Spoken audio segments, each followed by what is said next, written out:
زمونږ دا کومه دا ادبي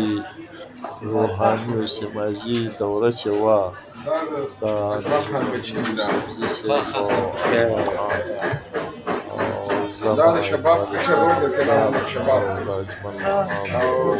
ورو بچو سنگر خان او په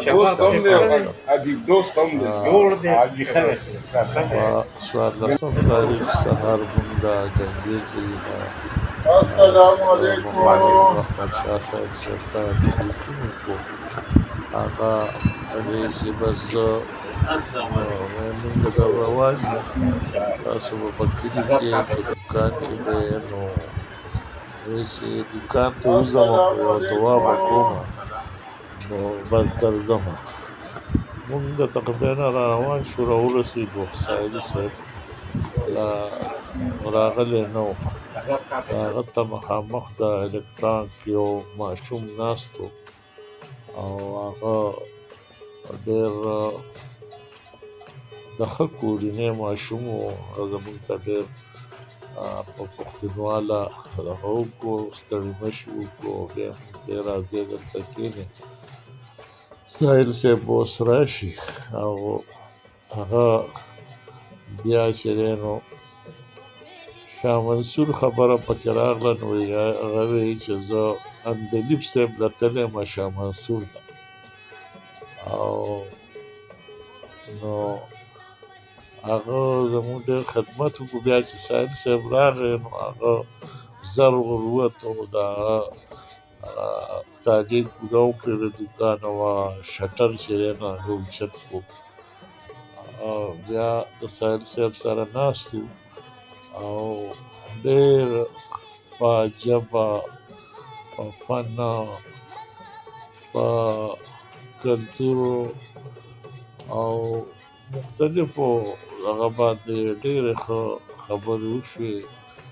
او هغه نه هم ډېر څه واورېدو. او بیا چې کوم دی نو په آخر کې سایل صاحب خپل کلام هم زمونږ په غوښتنه باندې هغې راته واورود او بیا د هغه ځای نه د هغه نه مو رخصت راواخیست او دا واپس ته سبا بیا ورور را روان شو. نو بس دا ادبي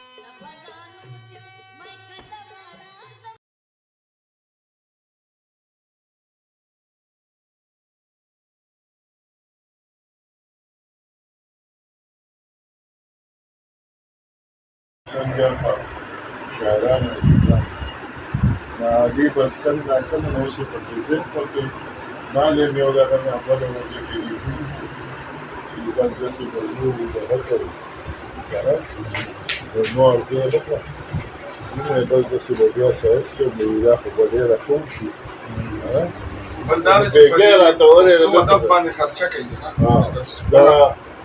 بس داسې دی چې خپل کور کې نه دی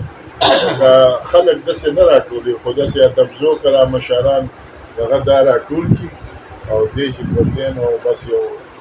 ناسته راجوړه کړي یو تکلف پروګرام مو دی دغه مخه وکړي موږ ورته دا مو اجازه کړه تکلفات ډېر مه کوه ساده کار کوه پوه شوې خو دا د خپله مینه ده نو دې په تاسو ګورې ډېر زیات مین دی وایي چې یاره د ساحل صاحب نه مو زه هغه اورم اوس یم په غوږ کې راته وي کلام یې ورسم وکړه کلام وکړي نو هغه به درته ووایي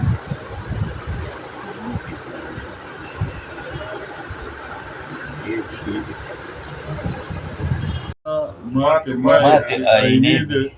راټولې څومره د ټوټو زړونو ټوټې مې راټولې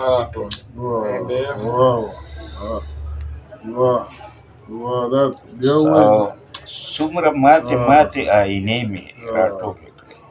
څومره د ټوټو زړونو ټوټې مې راټولې څو کاله د ورانې میخانې ته راغلی یم څو کاله د ورانې میخانې ته راغلی څومره ماتې پیمانې مې راټولې او څه به درته وایم د خپل دوري ترمن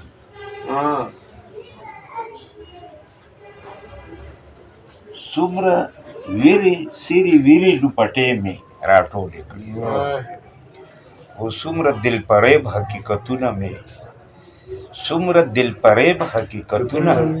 مې واورېدل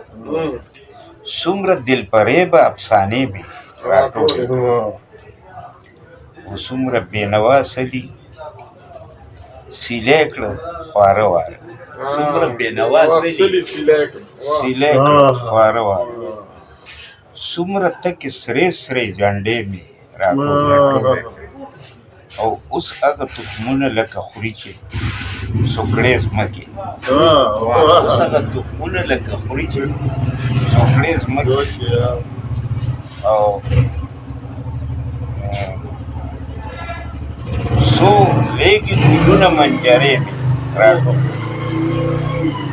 اوس هغه تخمونه لکه خوري چې سوکړه ځمکې او څو غېږې ګلونه منجرې مې راټولې او څومره لمحې څومره مرحلې مې غمجنې شوې څومره لمحې څومره مرحلې مې غمجنې شوې او څومره صدمې څومره المیې مې راټولې او زه خو خیال د ګل ګل او مستو سپرلو او سپرلو ما څومره انګارونه او لمبې مې راټولې ما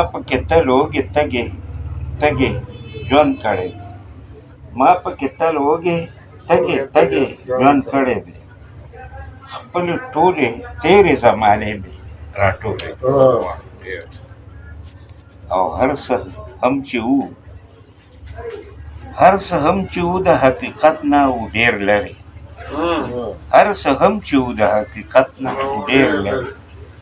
ستا ټولې وعدې او ستا دعوې مې راټولې وي تخلیق هغه چې ورته ژبه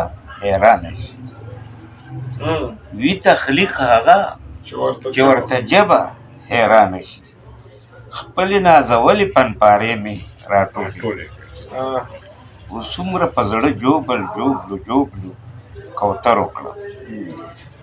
په زړه جوبلو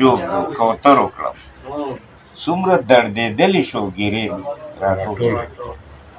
ستا د ورک ساحل د ارمانونو سندرې ستا د بنجاري ساحل نارې مې راټولې